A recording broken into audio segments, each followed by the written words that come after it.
Youth ni idadi kubwa ya zaidi ya 50-60, na hawa watoto ni asilimia nyingi zaidi, na hawa watoto wanahitaji kupata elimu hii ili waweze kufanya maamuzi sahihi, aidha kuendelea na mpira au kuendelea na mambo mengine related to football, bila kuisahau tasnia ya kwetu yenyewe ya mpira.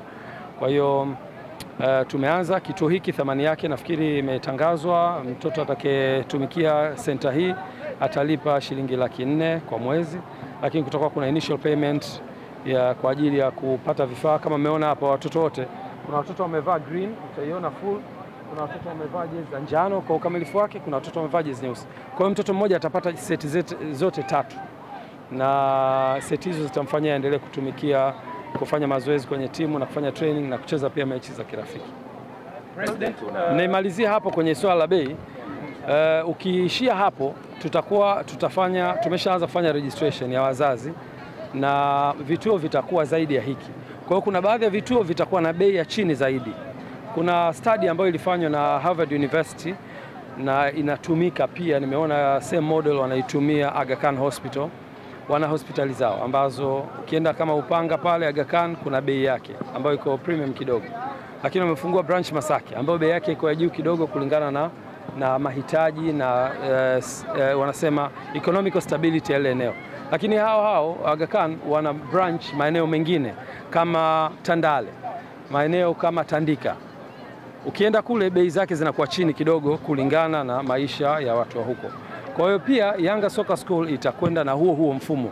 Kuna baadhi ya maeneo bei zetu zitakuwa chini kidogo kwa ajili ya kukidhi mahitaji ya wahusika ambao tunawahudumia na kutazama zaidi economical scale yao.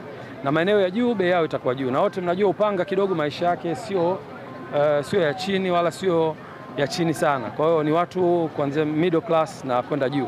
Kwa hiyo hapa ndio maana bei hiyo imekuwa hivyo, na tunataka pia watu wapate huduma sahihi, kuleta walimu wazuri, infrastructure nzuri kama hizi, lakini pia vifaa ambavyo mnaviona hapa. Watoto wakija, kila mtoto atakuwa na mipira yake. Sharing itakuwa hakuna unless watakuwa wanafanya drills za pamoja. Usimamizi mzuri, mtoto wako akija atakuwa salama, hataweza kuchukuliwa na mtu mwingine. Tumeandaa utaratibu mzuri. Kwa hiyo kuna supporting staff kubwa kwa ajili ya hii miradi. Ndio maana pia tumeweka gharama ili kukidhi gharama za uendeshaji wa hivi. Na nichukue fursa hii kuwaalika wazazi wanaopenda watoto wao wajifunze mpira. Tunawakaribisha, mfumo umetangazwa, wapite kwenye social media za Yanga, lakini pia kuna physical registration ya hapa kituoni.